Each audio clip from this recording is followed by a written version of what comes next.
మామూలుగా నెలలో కట్టుకున్నారయ్యా. చేస్తానండి చూస్తానన్నారయ్యా. పిల్లలకి పెట్టేసుకోండి ఏం చేస్తుందయ్యా పిల్లలకి ఏం చేస్తలేదయ్యా. 6 రోజులు 7 రోజులు అవుతున్నాయా. ఇప్పుడేమో వేరే డాక్టర్ చెప్తాను నేను వేరే డాక్టర్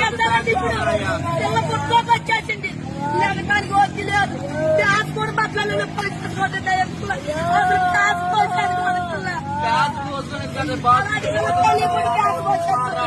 కూర్చోపేమో మందులు ఇస్తున్నారు.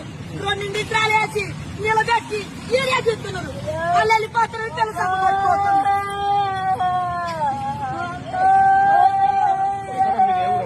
మాది ఎక్కడెక్కడే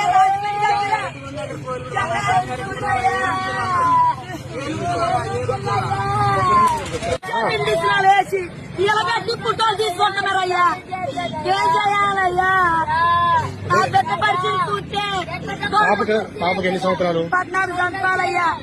ఏ ఊరు నుంచి వచ్చారు మీరు? రాజధాని అయ్యా. ఎప్పుడు జాయిన్ అయ్యారు ఇక్కడ? సోమవారం అమ్మ. ఇప్పుడు ఎట్లుంది కండిషన్? ఎట్లుంది? బాగా సీరియస్ అయిపోయింది పిల్ల. కూర్చోపేమో బాగుంటుంది.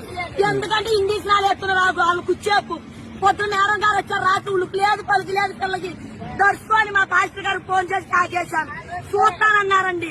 నేను వచ్చి చూస్తానని వచ్చారండి. ఆ పైలు చూస్తానమ్మన్నారు. ఇవ్వలేదు. ఇవ్వకుండా గడ్డిచ్చేశారు.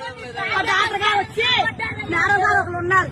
వచ్చి మా తీర్థపు చెప్పులు రాత్రి వచ్చి నాకు బట్టే టైఫాయిడ్ జ్వరం మెదడుకి ఎక్కిపోయిందమ్మా అన్నారు. శుభ్రాన్ని చేసి